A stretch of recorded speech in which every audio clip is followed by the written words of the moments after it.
mootummaan waaqayyoogaa kan inni nama gidduutti mul'atu kan ulfinni isaa calaqqisu yoo namni isa simatee fi isaaf jiraate malee waan waldaa deemaniif miti. Waan tokkotti si dabaluun barbaada. Iyesuus Kiristoos yeroo wangeela lallabu akkas jedhee jalqabe. Mootummaan waaqayyoo dhiyaateera yaada garaa keessanii geeddaradhaa. Yaada garaa keessanii geeddaradhaa jechuun akkaataan isinitti yaaddan wanti isin yaadaa turtan inni sun tootaalii isin keessaa ba'ee yaanni biyya lafaa waaqayyoon faallessu inni isin keessaa ba'ee yaanni waaqayyoo isinitti agaluu jechuusaati. Mootummaan waaqayyoo mootummaa jaalalaati jenneera. Namni nama hin jaalanne, namni nagaa hin qabne, namni ija fuuraan godhanne, ija fuuraa gaafa jennu amanamummaa, garraamummaa, namaaf toluu, namaaf jiraachuu isa kana jechuudha. Mootummaan waaqayyoo ija isaa gaafa jedhamu jechuudha. Kanaaf Iyesuus Kiristoos egaa mootummaan waaqayyoo dhiyaateera yaada garaa keessanii geeddaradhaa gaafa jedhu mootummaa waaqaatti seenuudhaa fi mootummaa waaqayyootti seenuudhaa fi ilaalchi keenya jijjiiramuu qaba jechuudha. Kanaaf Phaawulos ilaalcha Iyesuus Kiristoos qaba ture sana qabaadhaa. Ilaalcha Iyesuus afaan Ingiliffaatiin yoo dubbifatte mind of Christ jedha. The mind of Christ. Sammuu Iyesuus Kiristoos qabu attituudiidha jechuudha inni kun. Ilaalcha Iyesuus Kiristoos qabu ture sana qabaadhaa waa'ee mootummaa waaqayyootiif jechuudha. Kanaaf Iyesuus Kiristoos yaada garaa keessanii geeddaradhaa gaafa jedhu yaada haaraa mootummaa waaqayyoo isinii kennu kana qabaadhaa jechuudha. Kana jechuun nuti hin beeknu malee dhugaan jira. Ani hin beeku jechuun dhugaan hin jiru jechuu miti. Waan tokko ani hin beeku jechuun wanti sun hin jiru jechuu miti.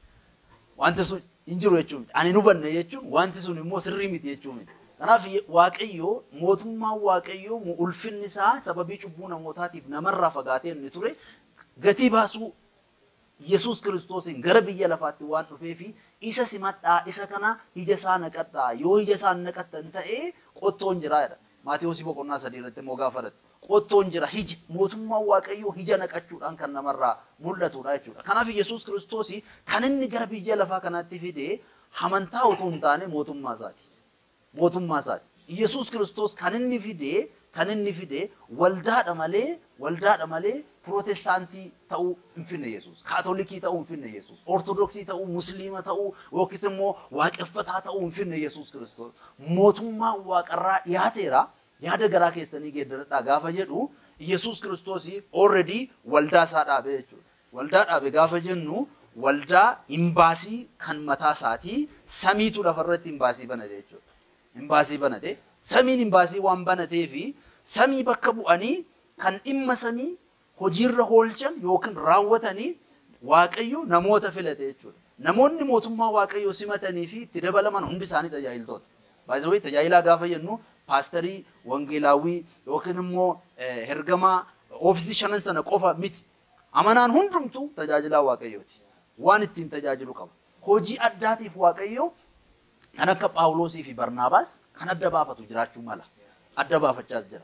Nus akkasumatti adda nu baafate waan ta'eef. Hojii hundumtuu taalentii mataa isaatii qaba. Poteenshaalii mataa isaatii qaba. Hundumtuu gahee isaatiin akka tajaajiluuf waaqayyo kan inni dhaabe. Kanaaf mootummaan waaqayyoo gaa imbaasii taatee lafa kanarratti akka isheen hojii hojjettuu fi waldaa kaase. Waldaa kana balballi gahannam isheen danda'udha. Balballi gahannam waldaa waaqayyoo kan inni hin dandeenye yoo ijji mootummaa waaqayyoo irraa mul'ateedha. Yoo waaqayyo ulfinaan gidduutti argame, yoo waaqayyo loluu fi danda'e, yoo waaqayyo irraa calaqqiseedha malee yoo amantaan irraa calaqqise miti. Amma iddoo baay'eetti yoo ilaalte sagantaa gurguddaatu gaggeeffama, konferensii gurguddaatu gaggeeffama.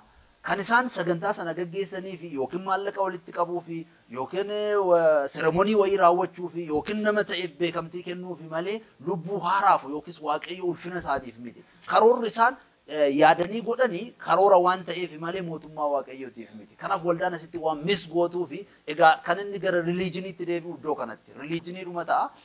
Akkuma nama kaaniyyuu maqaa waamuu danda'u gooftaanis dubbateera. Namni gooftaa naan jedhu jedhe. Mootummaa kootti hin galu jedha. Mootummaa koo isa bara baraa.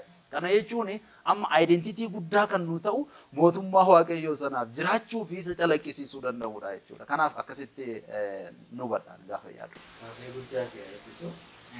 Keessumatti hordoftoota keenya sagantaa kana irratti waan nuti xiyyeeffannaa guddaatu kennu qabdanii waldaan kiristiyaanaa sagalee waaqayyoo keessatti wantoota raawwatamaa yeroo ilaallu dursi isheen laachaa jirtu waa'ee mootummaa waaqayyoo akka hin taane waan baay'eedha ilaaluu dandeenya. Jireenya dhuunfaa keenya irraa kan haa ta'u akka waldaatti ta'u akka biyyaatti wantoota qabatamaa dhugaa amma beeknu kanaaf gaafa ilaallu xiyyeeffannaa namootaa wanta biiftuu gadi ta'eera.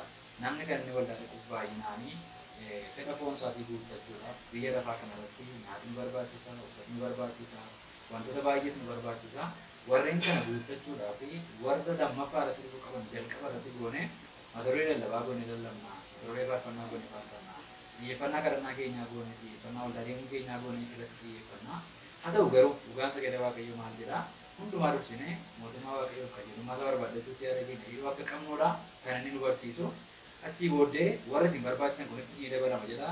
Boqonnaa majaa guutummaatti yoo dubbiftan waan nyaattaniif yaaddeenaa, uffata keessaniif yaaddeenaa, waan dhuftaniif yaaddeenaa. Abbaan keessan inni waaqa irraa wantoonni kun hundumtuu isinii barbaachisoo akka ta'an hin beeka jedha waan ta'eef waan lafarraa kanaaf baay'ee dhiphannee yeroo nuti taargeetii isa waaqayyoo barbaachisan miis goonu waan akkasitti jira waan ta'eef hundumti keenya keessatti of haa ilaallu xiyyeeffannaan keenya irraa maa inni laata. Namoonni sagantaa kana hordofaa jirtan illee xiyyeeffannaan keessan gaafa waldaa deemtan gaafa waaqayyoon yaadattanii waa'ee mootummaa waaqayyoo mam yaadan jireenyuma keenya keessatti torban keessaa si'a meeqa waa'ee mootummaa waaqayyoo yaadan mootummaa waaqayyoo iddoo hin gochuu keenya dhiigidanii kana keessa jiraachuu keenyaa fi isaa calaqqisiisuudhaaf amma dhumaatti immoo deemnee jireenya isa dhumaa sana warra dhaalan ta'uudhaaf ammamsa kana yaadannaa ammamsa kana waaqayyoo irraa barbaannaa ammamsa kanatti of guddisaa jirra kan jedhu gaaffii hunduma keenyaati keessatti akka filaaltanis abdii guddaan qaba. Mee haa ta'u gamanumaan joon wanta amma dubbatte keessaa wanti tokko maal jettee waa'ee namaaf ifuu waan jettu tokko kaastee turte waa'ee mootummaa waaqayyoo keessatti yoo namaaf ife malee yoo namaaf gale malee waan jettu tokko dubbattee turte keessumatti Maatewos boqonnaa 13:11 irratti gaaffii kana bartoonni gooftaa Yesuusiin gaafatanii turan. Maal jedhanii amala isaa keessatti gooftaa Yesuus fakkeenyaan barsiisuu jaallata. Maaliif fakkeenyaan barsiifta? Maaliif itti waan namni beeku hin dubbatta jedhanii Fariisota roonni barsiisuu namoota roonni barsiisuu arginaani akkasitti jedhe. Dhoksaa mootummaa waaqayyoo beekuun isiniif kennameera isaaniif garuu hin kennamne jedha. Tokkoffaa mootummaa waaqayyoo dhoksaa akka ta'e waan namni sammuu namummaa kanaan maayindii kana waan namni bira ga'ee dubbise hubatu akka hin taane danarraa hubanna. Dhoksaa ta'uu isaa jechuudha. Dhoksaan kun mul'ifamuudhaaf immoo nama tokko tokko namatti mul'atu qaba moo isiniif kenname dhoksaan kun isaaniif hin kennamne jechuun maal jechuudha? Nama tokko tokko darbee namatti mul'atu qaba moo dhoksaa mootummaa kanaa hubannee ija keenya xiyyeeffannaa keenya waan lafarraa kanarraa qabne sentarii tajaajila keenya mootummaa waaqayyoo godhachuudhaaf kan nu dandeessisu akkamittiin nu ifuu danda'a waa'ee mootummaa waaqayyoo kan inni sitti mul'atu yoo ofitti si mul'isuu barbaade qofa sababni isaa inni waaqa waan ta'eef waaqayyoon waamtee waaqayyoon barbaaddattee hin dhabdu kan inni dhufu amala isaa amala waaqayyoo amala mataa isaatiin nama uumeera fakkeenyaan nama uumeera jechuun namni waaqa fakkaata gaafa jennu fuulli isaa akka waaqaati ijji isaa akka waaqaati jechuuti. Kan inni waaqayyo fakkeenyaan kan inni nama uume gad of deebisuu jaalala Kiristoos Yesuus irraa kana barannaa jechuudha. Waaqa ta'ee utuu jiru ofii isaa gadi deebisee biyya lafaa kana dhufee namoota gadi jedhan iddoo gadi namoota jiran kana kaasee gaara gubbaatti isaan baase gaara jireenyaa gaara waaqayyoo gubbaa isaan dhaabe jechuudha. Kana jechuun cubbuutu waaqayyo irraa nama fageesse cubbuutu waaqayyo irraa jalqabumayyuu nama dhiibe jechuudha. Kanaafi waaqayyo kan inni ofii isaa mul'isu yoo namni hambil ta'e yoo ofii isaa gad deebise yoo garraamii ta'e yoo amala waaqayyo barbaadu ofirraa qabaate malee waaqayyo ofii isaa mul'isu mootummaan waaqayyo isiniif kennameera dhoksaan isaa isiniif kennameera warra kaanitti garuu fakkeenyaan himamanni jedhu fakkeenyaaf himamanni jedhu kuni balballi mootummaa waaqayyo nama hundumaaf banamaadha. Garuu hammuma namni itti seeni ammuma keessa galan namaaf ifaa deema. Ammuma keessa seentu hala gibbiidhaan hala dallaadhaan hala dhaabattee keessatti barachuu barbaadda yoo ta'e mootummaan waaqayyoo si jalaa dhokata. Bartoonni isaa waggaa 3 ji'a 6 isa wajjiniin gaafa turanii waan inni barsiisu baratu waan inni jedhu godhu dhaqaa gaafa inni jedhu naqu nyaadhaa gaafa inni jedhe nyaatu gaafa inni isaan ifate in fudhatu badii isaanii correctionii sana in fudhatu. Yeroo isaan itti morman yeroo maaliif akkasumas jetta jedhanii hin argamu. Har'a garuu hundumtiyyuu beekaaf godhe amma iddoo baay'eetti yoo ilaalte keessumaa tajaajiltoota yoo ilaalte kan barsiisuuf fiigu malee kan barachuuf deemu hin argitu. Dhoksaan mootummaa waaqayyoo isiniif kan jedhu nama 12 agarsiisuudhaaf malee hundumaa miti. Isaaniif garuu fakkeenyaan himama kan inni jedhe isa waggaa 3 isaan barsiisaa ture sana saba iddoo sana jiru gooftaa Yesuus Kiristoos maal jechuudha nutti himee jedhanii gaafa gaafatanii saba baay'eetti lallabaa ture gooftaa Yesuus. Utuu waan waggaa 3 isaan barsiisaa ture sana iddoo sanatti isaan barsiiseera ta'e fakkeenyaan hin barsiisne utuu ta'e jarri sun hin gufatu. Kanaaf gooftaa Yesuus Kiristoos isin dura barachaa turtanii isiniif kennameera isiniif ifeera jechuun carraa sirriitti barachuu kana dura argattaniittu waggaa 3 isin wajjiniin ture sirriitti isin hubachiiseera isaan garuu ammuma ka'ee nan barsiisa yoon jedhe hin galuufi kanaaf fakkeenyaan itti maa jechuusaa si dhufe kanaaf malee gooftaa Yesuus Kiristoos dhoksaa inni jedhamu hammumatti siqxu siif ifaa deema malee namni mootummaa waaqayyoo namni waaqayyooni kana sirriitti hin beekaa bakka barachuun nan barbaachisu namni jedhu hin jiru kanaaf Phexros gaafa dubbatu isa waaqayyo kakuu moofaa keessatti dubbatee fideetu Phexros maal jedhee akkuma nani qulqulluu ta'e isinis qulqulloota ta'aa kana jechuun afaan ingiliffaatiin gaafa dubbistu perfect jedha perfect jechuun waan ati sirreessaa deemtuudha malee sadarkaatti yeroo tokkoon standardii isa dhumaa irratti geessu miti barachaa correctionii fudhachaa molded ta'aa of sirreessaa qaramaa kanatti itti deemtuudha malee guyyaa tokkoon kan gaara isaa gubbaa dhaabattu miti jechuudha. Kanaaf mootummaan waaqayyoo balballi isaa nama hundumaaf ifaadha. Nama baratu, nama barachuu barbaadu, nama sirrachuu barbaadu, nama jaalala isaa raawwachuu barbaadu waaqayyoo hin sirreessaa jechuudha. Karaa gara biraatiin wanta nuti si dabaluu barbaadu waan hin baranne hin beektuti. Ati kan beektu waan baratte qofa. Leenjiin fudhanne tokko ibsa isaa kennuu hin dandeessu, hojii hojjechuu hin dandeessu, hojiitti jijjiiruu hin dandeessu. Kan ati beektu, kan ani beeku waanan baradhe qofa, koorsiin fudhadhe qofa hin beekaa jechuudha. Isayyuu barnoota irratti warri saayikolojistoonni namni tokko waan tokko si'a 7 yoo irra deebi'ee barateeru yoo si'a 7 sirriitti dhagaye yoo ilaalee irraanfachuu hin danda'u. Akkuma beektonni baay'een jedhan jechuudha. Albert Einstein namni jedhamu beekan saayintistii addunyaa kana baay'ee ajaa'ibsiise akkas jedha. Wanti tokko yoo waan tokko sirriitti ibsuu hin dandeessu yoo ta'e siin galleedha. Siin galleedha. Sirriitti ibsuu hin dandeessu yoo ta'e siin galleedha. Bakka nu banne ganaa barachuu qabdaa. Ganaa irra deebi'uu qabdaadha. Koorsii isaa riigochuu qabdaa. Irra deebi'uu qabdaadha. Si galee kanaaf mootummaa waaqayyoo gaa jalqaba waaqayyoo kan inni namaa kennu seera isaa namaa kenna. Tarii nagaafatta ta'e hin beeku gara fuula duraatti qophooftee dhuftee seera isaa nama barsiisa waaqayyo. Akkas jedha seera koo laphee isaanii irratti nan caafaa jedha. Ani seera koo laphee isaanii irratti nan caafaa Yo'eelii boqonnaa 2 irra jira kun. Seera koo laphee isaanii irratti nan caafaa sana booda hoo hafuura koon isaanii irratti dhangalaasa. Har'a garuu utuu seerri waaqayyoo nama keessa hin jiraatin nama hafuurri waaqayyoo waan irratti dhangala'e fakkaatu baay'eetu mul'achaa jira. Inni kuni waaqayyo hafuura isaa dursee nama irratti dhangalaasu yoo naan jettee dhangalaasa. Kan hafuura isaa dursee irratti inni dhangalaasu garuu seericha akka ati barattuuf. Seera waaqayyoo wallaaluuni hafuura isaa toonarra jira rakkoon qabu nama jechisiisu. Sababni isaa waaqayyoo karaa hafuura isaatiiti seera isaa kan mul'ise. Seerri mootummaan waaqayyoo seeraa fi heera mataa isaatii qaba. Kana irratti barreesseera kitaaba koomna dubbii waaqayyoo irratti mootummaan waaqayyoo seeraa fi heera mataa isaatii qaba. Sababni isaa mootummaan waaqarraa gaafa jennu samiirraa lafarratti gadi bu'ee namoonni asitti itti makamanii bara baraan waaqarra dhaqanii akka jiraatanii fi adeemsa sitti jalqabsiisa. Erga du'anii amananii yaada garaa ofii geeddarachuun hin danda'amu. Kanaaf waaqayyoo seera mataa isaatii qaba. Seeraa fi heera mataa isaatii qaba. Seeraa fi heerri mootummaa waaqayyoo macaafa qulqulluudha. Macaafa qulqulluudha. Macaafni qulqulluun hamma namni hubachuu qabu waan namaaf barbaachisu waan jedhu waaqayyoo jedheera. Waan dubbachuu barbaadu waaqayyo dubbateera. Maaliif gooftaa Yesuus Kiristoos waanan isin jechuu barbaadu baay'een qaba. Ammaaf garuu yoon isa isinitti mee hubattanii hin baattanii jedha. Wangeela Yohaannis boqonnaa 21 keessatti. Kan ammaaf isinii ga'u already isiniif kennameera jedha.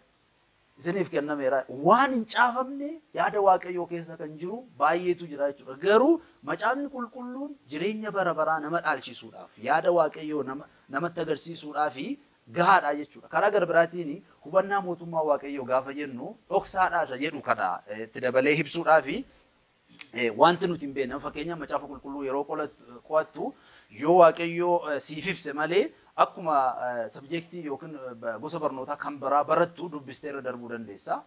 Fikshinii sitti fakkaachuu danda'a, seenaa sitti fakkaachuu danda'a, siif hin galu. Yoo hafuurri waaqayyoo si keessa jiraate siif ibse garuu waan namni hin hubanne tokko hubatta. Understandingii addaa tokko qabda jechuudha. Kana jechuun hafuurri waaqaa si barsiisa. Macaafa qulqulluu barattee yoomiyyuu hin eebbifamtu ati. Eebbifamuu hin dandeessu. Sababni isaa sagaleen waaqayyoo baay'ee gadi fagoodha. Waaqayyootu hammumati itti siqte hammumati baratte siif ibsaa jechuudha. Kanaaf dhoksaan mootummaa waaqayyoo kun egaa namoota hin barannee fi salphaatti galuu hin danda'u.